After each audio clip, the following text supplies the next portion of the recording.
Dr. Cheryl Wood is an international TEDx speaker, best-selling author, leadership development coach, and founder of Global Speakers University, a training and development company that equips women leaders with the tools to maximize their influence through impactful communication and public speaking.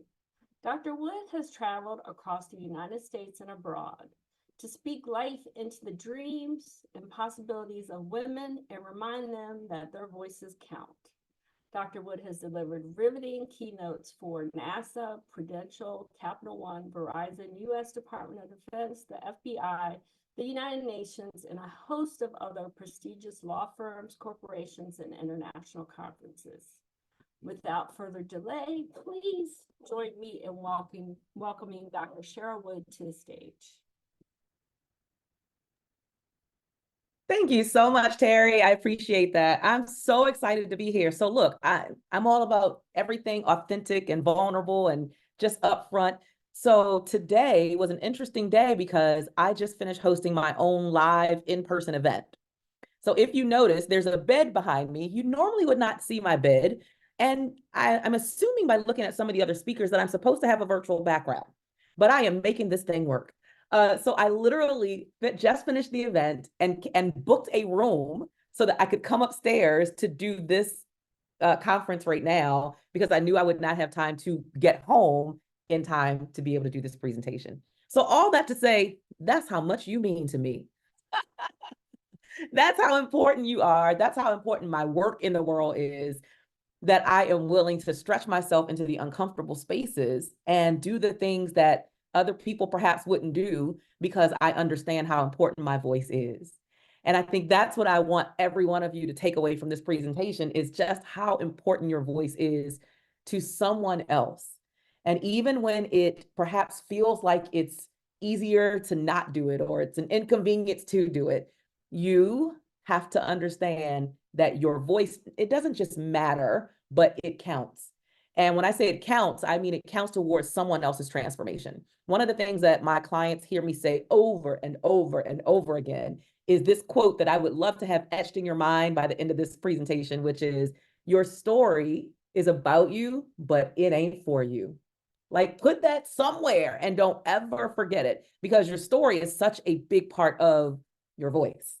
And if you are someone who values the opportunity to impact other people's lives, if you're someone who truly has a giving, caring heart, and you don't like to see people stay stuck in pain, I believe that this is a conversation that you must have with yourself. If I am that person who wants to see other people shift the trajectory of where they're going and who they're becoming, then I must speak up. I must speak out, and I must speak often. And that doesn't have to look like something called perfection. Sometimes I feel like as women, we hold ourselves back from sharing our voices, from telling our truth and our story, because we expect it to be perfect. And so what we're doing now from this day forward is we are abandoning perfection paralysis. Like, let's not stay stuck in perfection. Even as a speaker, that's what I do full time. It's never perfect. I go back and I look at videos and I look at my presentations and I'm like, I can do that a little bit better. Okay, I could have tweaked that just a little bit. And that's important because anyone that I get to share my voice with, I want to make sure that they get the best version of me. Not the perfect version, but the best version. And that takes planning, practicing, and really studying your craft and the craft of sharing your voice. So what I'd like to do first is have you to just engage with me in the chat. I'd love for you to type in the chat, I'm ready to make my voice count. So it's not just about knowing that it matters. And I'm going to use this little hotel towel and wipe off my screen because I feel like it's a little not as clear as I want it to be. Hey, there we go. Type in the chat, I am ready to make my voice count. And then I want to kind of do a quick poll just in the chat and find out, are all of you, are you entrepreneurs? Are you business women? Or are you here because you're here for the empowerment? Like, why did you choose this session? Is it because you want to learn more about the art of storytelling? Is it because you're a speaker or you're an entrepreneur and you understand the importance of connecting your story to your brand? Or is it simply because you want to become a better communicator? I would love to get an idea of who's in the room, because there's a lot of content I can share with you from my 13 years of experience in communication and public speaking.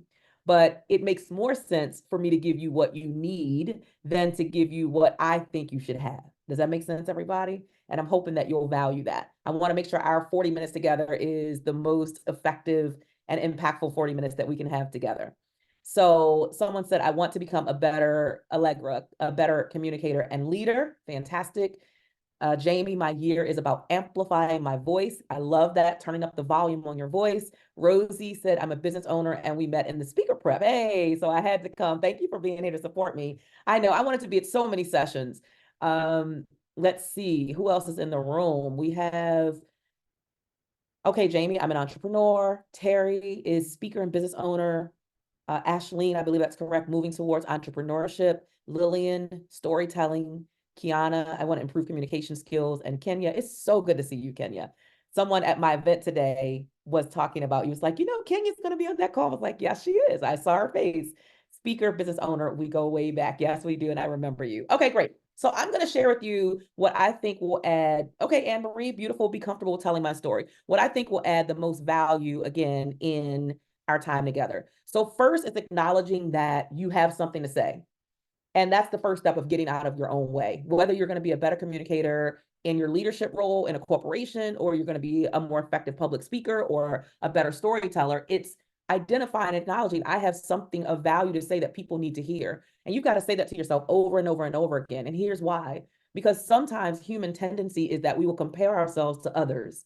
And we will hear somebody else's story, or we will hear someone else deliver a presentation, and we go into comparison mode, and then we start to diminish our voice because we don't feel that it sounds as powerful as her voice or his voice, or my story isn't as traumatic as that person's story. And we start to just, it literally pick away at the urgency of our voices, the importance and impact of our voice. And before you know it, you have become completely silenced in your voice. And now you're in the back of the room and you're saying nothing and you're just applauding everyone else who is sharing.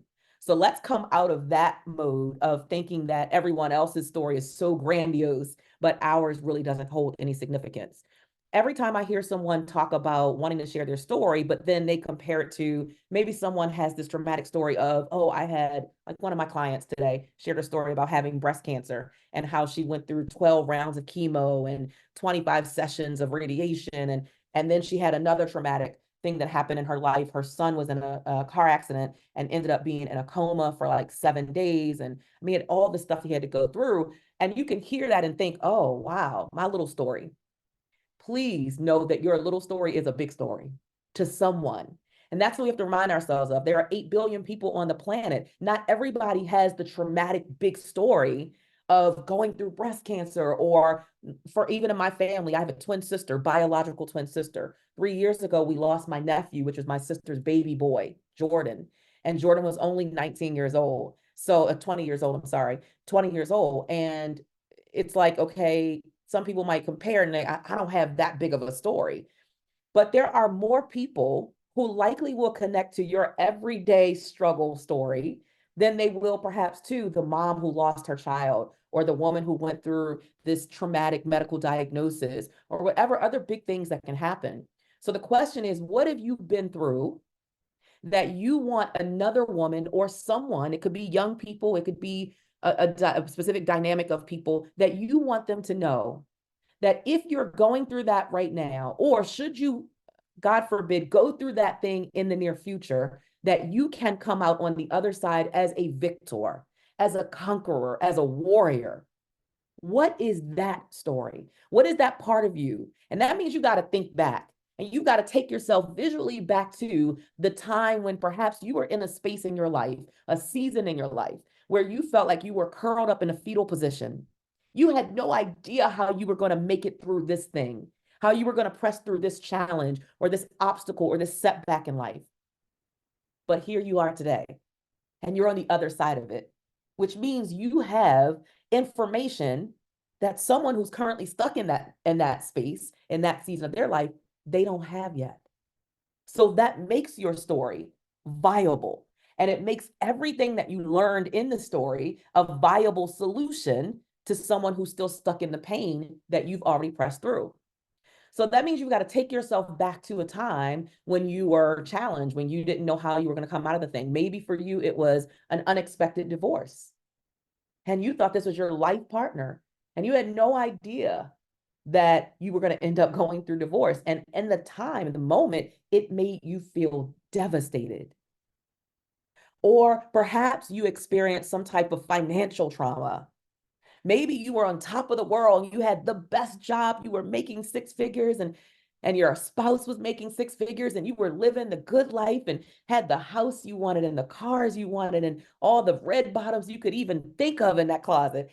And it all came crumbling down. Maybe it was because of COVID and you lost your job. Or maybe for some other reason, there was a reduction in force on your place of employment. And all of that income that was coming in was now gone. And your entire life shifted. And maybe you had to downsize from the big house. And maybe you went through an experience where perhaps you even had to file bankruptcy. But you're still here. You're here today. And you're looking back thinking, wow, I remember when. But I don't want you to just look back and remember when. I want you to visually take yourself back to what you felt, the emotions that were going on inside of you. And remember when you felt like for some of you, you were just kind of wailing out, just on your knees, hands and knees, trying to figure out, how am I going to pay for my kids' school if they're in private school? How am I going to feed the kids every day? How am I going to do the everyday things of life when now I don't even have an income? So whatever your story is, maybe you were working a job and you thought that was going to be the job you were going to retire from, and you were there and you had put in 30 years and then they let you go. And that job and that title was a part of your existence and your identity, and you didn't know what to do after that. Like, there's so many real everyday life experiences that we go through that other people are currently going through or will go through. And the only way they're going to press through is if they hear your voice, if they hear your story. Because every time you share your voice, which your voice is just, it's your unique perspective, it's your viewpoint, it's your opinions based on your life experiences and how you experience certain things that happen to you. And then your story, that also is a big part of your voice. It's the different things that happen in different seasons of your life. And many times it's peaks and valleys, highs and lows, mountaintops and really, really low places. But you are on the opposite side of something that tried to break you. So if you go through something that tried to break you, you're still here, you're still standing. Why wouldn't you want to share that with someone else? So I want you to think about that. What is that story? And here's the thing that you have to know. Whatever the story is, you have to be willing to relive, retell, and repeat that story. Let's just say, for the next 40 years. Are you willing to relive, repeat, and retell that story for the next 40 years and to tell it the same way, with the same passion, the same enthusiasm, the same emotion as when you experienced it? Because that's what makes a great storyteller, is someone who can transport you somewhere and you weren't even there when it happened. But by the time they finish sharing that story with you, you feel like you were there. You feel like you were in the room, or you were in that moment, or you could feel the rain trickling down their face or the tears streaming down, or you could feel the pain they were experiencing. And that's why it's so courageous for you to unleash the transformational impact of your voice, because it means you've got to take yourself back there. It's almost like taking a shovel and you're digging up a place that you once were, that you probably never want to remember, you don't want to think about, but it's necessary because your life is bigger than you. As women, we hear all the time, especially those of you who are in the entrepreneurial space, we hear about creating impact and creating legacy. And legacy is when you are able to create a touch on people, like you're able to leave your fingerprint in a way that that fingerprint will long outlive your physical body, because all of us are going to have a date of transition. But the question is, did you use your life experiences and your story and the help that you could give to other people in such a way that you will never be forgotten? Your legacy will never become obsolete, because people will still be sharing the stories about how you helped shift the trajectory of their lives. about how you helped them to regain confidence, about how you shared tools or tips or strategies that helped them to make it through one of the darkest moments of their lives. And so that means you have to create a sense of urgency about speaking up, speaking out, and speaking often. So I'm going to give you some strategies for how you can do that. But before I do that, I think the important thing as well is having some affirmations. And I'm going to share maybe just a few affirmations that I want you to receive. If you'd like to really be in this experience for this moment, for the affirmations, feel free to just get quiet for maybe the next 5 minutes and just maybe less, and just close your eyes. And I will share the affirmation and you just let that sink into every fiber of your being as you commit to unleashing the transformational impact of your voice. Here we go. I am worthy of being heard. I am confident in my ability to clearly express myself.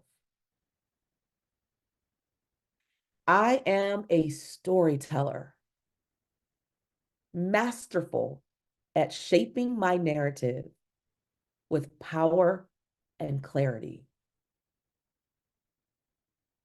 I am consistently inspiring others by sharing my experiences. I am making a difference in the world by telling my truth. I am creating connections through the stories that I choose to share. I am courageous in revealing my authentic, vulnerable self. I am contributing to change by speaking my truth. And here are our final three. I am a beacon of light for others facing challenges I've overcome. I am reshaping the future by breaking my silence. I don't know about you, but that one speaks to my heart and my soul. I am reshaping the future by breaking my silence. And last, I am healing myself and others by being open and honest about my life experiences. How does that feel? To really receive that you have that type of power that you're sitting on simply by choosing not to stay silent, simply by choosing not to run and abandon this assignment that's on your life to touch other people's lives by what you know, by no longer giving power to the thing called shame. Because many times as women, we don't share our voice because we're running in shame still for the thing that we've been through, the thing we don't want anybody to know. And it is time for us to get rid of the shame. No more shame. I'm going to stand on my truth and what I've been through. So today, when you hear my bio, the bio is sexy, y'all. As Terry was, I was like, oh, that's good. That's good. But I'm in my chapter 13 of my journey. How many of you understand that if I'm in the sexy chapter 13 of the journey, that chapters 1 through 12 was a hot mess? How many of you, yes or yes in the chat? Y'all talk to me. How many of you know chapters 1 through 12, baby? You don't want to know. You want to read that book because that was a hot mess. I was trying to figure it out. I wasn't confident. I had imposter syndrome from where the background I came from poverty. Nobody told me I could be a giant in the world. Like I was questioning who's going to want to hear my voice, let alone who's going to write me a check to come and share my knowledge and my voice on a platform like NASA or Prudential or Capital One or the United Nations. Or next weekend, I'll be in Turks and Caicos speaking for a big women's conference. Who is going to want to hear what I have to say when I feel like there's no value in my story? And it wasn't until I started pressing through that negative head trash and self-talk that I'm able to be on this platform now and share my story. So if I were to take you back to how I started, I grew up in poverty in an inner city housing project in Baltimore, Maryland. I came from the product of a single parent household. I knew my father, but he was in and out, in and out. I more so knew him as the man who was an alcoholic, addicted to alcohol, and who stayed in jail. And I visited my father more times than I could count behind prison walls. And when you're in an environment of poverty and everything around you is lack, everything around you is scarce and scarcity, most times you are told that you will just be another statistic in the world. You are not encouraged to speak up. You're not encouraged to pursue greater. You're not encouraged to, no, it's keep this cycle going. You're going to keep this cycle going. That is the mentality that many people in that environment will try to push off on you. And you've got to at some point say, no, I'm going to push back on that thinking. I get to choose my destiny. I get to choose who I become and where I go and what I accomplish in the world. No one gets to dictate where I'm going but me. But there has to be this internal confidence that even though I don't have the blueprint, I don't know how I'm going to get from this Cheryl, the Cheryl who is a young girl growing up in poverty in an inner city housing project, who has a father who is addicted to alcohol. I don't know how I'm going to get from this Cheryl to the Cheryl I want to become, but I'm willing to try to figure it out. And guess what? A part of figuring it out is investing in people and coaching with individuals who already have it figured out. So what's the connection to you? The connection to you is someone will need to rely on your story, your life experiences, your expert knowledge, what you know, in order for them to have that same belief and same hope that they can, despite where they are right now, despite what's happening in their life right now, that they can become something greater.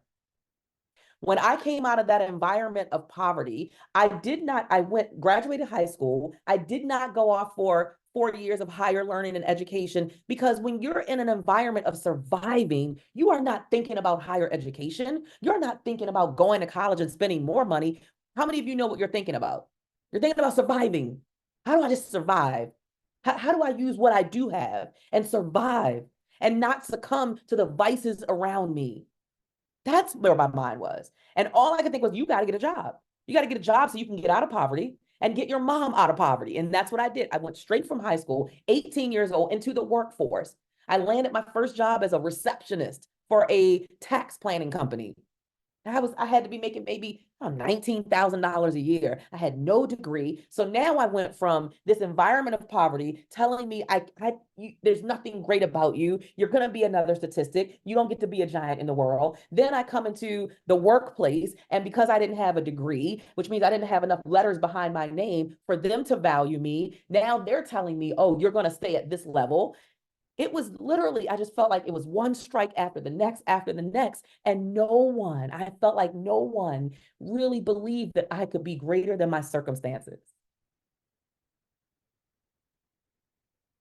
And so I had to shift my mindset about what I could achieve, regardless of what I felt like I was lacking.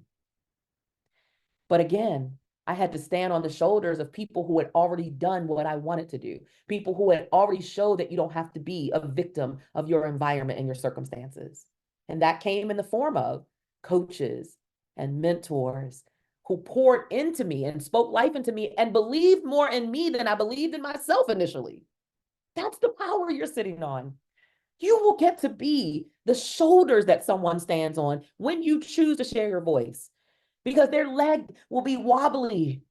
Their footing won't be firm, but you will get to help make it firm. And you will get to stand in that place of power for them until they're able to do it for themselves. That's the impact of your voice. So understand that being silent means that you are also being complicit to allowing people to stay stuck where they are. Imagine if you have a pain, and I don't know about you guys, but I have 3 teenagers, and I'm always ripping and running for either my kids or my business and my clients or somebody, or I've been married my husband and I have been together 23 years. We just celebrated 17 years of marriage on April 6th. So I'm always doing something for the household or my marriage or the kids or my aging mom or somebody. And so most times, many times, I get put on the back burner. So imagine if you have an ache in your shoulder. And like many women, you let that ache go on for way too long. And you know you should go get it checked out, but you don't. And the ache just gets worse. And at first it was nagging, but now it's painful. And then it goes from painful to, oh my God, not only is it an ache, not only is it painful, not only is it nagging, but I can't even lift my arm. And now I've got to go to get it checked out. Imagine you go to the physician's office and you tell them about the ache and the pain. And he says, well, how long have you been dealing with this pain? Oh, about 6 months. 6 months. You stayed in pain for 6 months? Yeah, I stayed in pain for 6 months, but I can't do it anymore. That's why I'm here, doc. And the doc comes over and he starts to triage the shoulder that has the pain. And he says, as he's triaging it, he says, I think I know what this is, but let's be sure, let's take some x-rays. And he takes x-rays and he comes back with the x-ray sheet and he puts it up to the light and he says, I know exactly what this is. And actually, I know exactly what you need to get rid of the pain. And you, oh, thank God, you're excited, you're energized, you're ready, you're tired of being in pain. And then the doctor says, with his prescription pad in hand and his pen, oh, you know what, Miss Wood, I know what to write. I know what prescription to write for you, but I've decided today I'm just not writing any prescriptions. So I want you to go back home and you have to be in pain a little bit longer, but I think you'll be okay. How would you feel if that were you that he was saying, I am not going to write the prescription for pain? Type in the chat. What would you feel? What would be your emotion? What would be your feeling? How would you handle that? What would that would be? Give me some words in the chat. What would you feel? I'm hoping that you're in agreement with me that you would feel angry, you would feel upset, you would feel, yes, despair, frustrated, enraged, exhausted from being in the pain.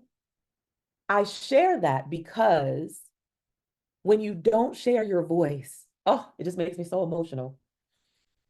That's what you do to the people who need you to get out of pain.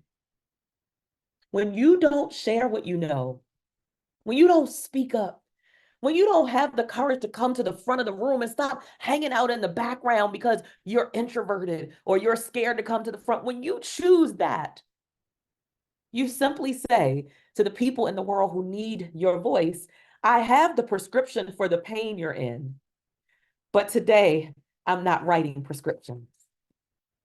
So go back home and stay in pain a little bit longer. And maybe I'll decide to write some prescriptions tomorrow. Maybe not. Maybe I'll decide to write a prescription 6 months from now, but I want you to go back home and stay in pain. That's the power of your voice. It will be the solution to someone's pain. So, number one, identify what is the message that's inside of you that you feel like it ignites your soul when you think about sharing the message, even if you haven't started sharing it yet. What is that message? What's the core message? If I said to you, I'm going to put you on a virtual platform and we're going to broadcast this virtual platform to the entire 8 billion people on the planet, what would you want them to know from you? What is the message that it's inside of you and it is screaming to be released because you don't want other people to stay in pain? And because you know that it was a pain point that you were once in, and when you speak it, it becomes healing for you and a solution for the people who are listening and have been waiting for it. Number two, find some safe spaces to start sharing your voice. Like it's impossible to say, oh, I care about people. I want to help people. I want to transform lives. I have this story inside of me, but I just don't know where to start. Find a place, pick a place. So maybe it will be a virtual platform similar to the She Summit. Maybe it'll be you creating your own virtual summit and finally coming out from behind the background and coming to the front and speaking. Maybe it'll be a podcast. Maybe it'll be an intimate women's circle or a support group, but find some places to start sharing your voice consistently. And number 3, do not expect perfection, but do expect to be vulnerable and authentically you. Don't try to sound like anybody else, walk like, talk like, laugh like anybody else. Your story is enough just as it is. And the people who will hear your voice will know that you are the person they've been waiting on. How many of you have ever had someone, maybe somebody close to you? For me, it's my husband. And my husband will tell me stuff all the time, y'all. And I'll be like, okay, I hear you, but it really goes in one ear and out the other. And then someone else may tell me the exact same thing. And he might be in the room and hear it. And I'll be like, oh my God, that's it. That's exactly what I needed to hear. And I'm acting like this was something I haven't heard 52 times from my husband. But the point is, I couldn't hear it from him. There's some people you will hear the message, but it will go in one ear and out the other. It'll feel good in the moment, but it won't land. But there will be someone who will hear your voice and they will know you are speaking directly to them. You are speaking their language. There's some connection to the way that you say the thing that you say, or some part of your story that resonates with them, and it will land and you will be their person. Does that make sense?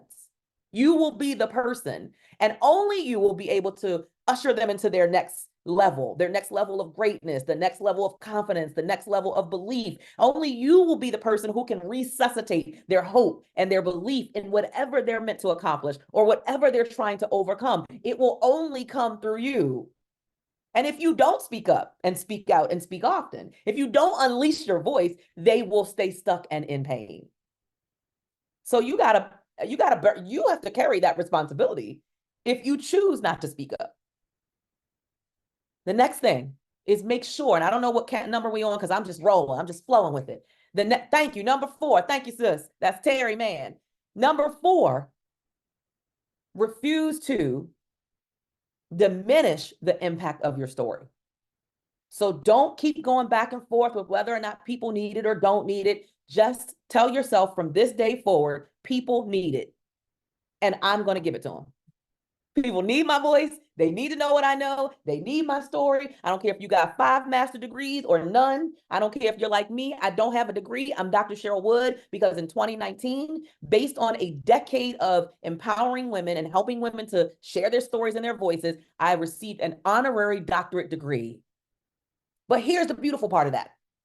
The only way I could receive the degree was if I had 10 years or more of a body of work doing something. Come on, y'all not understanding what I'm saying. What I'm saying is I'm Dr. Cheryl Wood, not because I earned it in the classroom, but I earned it on the job, doing the thing that I've been called to do, I've been assigned to do, doing the thing that's the higher calling on my life that I refuse to abandon, regardless of who doesn't think I'm qualified, regardless of when I try to talk myself out of it because of imposter syndrome. I just keep showing up. And if I had not started, even when 13 years ago, I wasn't sure, even when I didn't know how it was going to manifest. If I had not started, when that opportunity presented itself for me to get that honorary doctorate, I would not have been able to say yes and accept it because I would have still been stuck in, I'm not sure if I'm good enough. But because I was willing to start where I was with what I knew 13 years ago, it gave me 13 years of a body of work, which was required in order for me to accept that honorary doctorate degree. So you have everything you need right now in this season to start sharing your voice, to help someone else, to make your life bigger than you. So get started. Don't worry about it being perfect. Choose a story that you want to share. Make sure it's a story you want to relive, retell, and repeat. Make sure you're willing to dig it up and go back. You're not going to skim the story. You're willing to be authentic and vulnerable and peel back the layers of who you are and tell your authentic truth, regardless of who's in the room. Once you decide that story, start creating the platforms or looking out and exploring the platforms that will allow you to unleash the impact of your voice. I believe I got a note saying I had to stop at 1:16, which means I'm a minute over. So I'm going to turn it back over to Terry, I believe. Thank you all for being here. I hope this added value.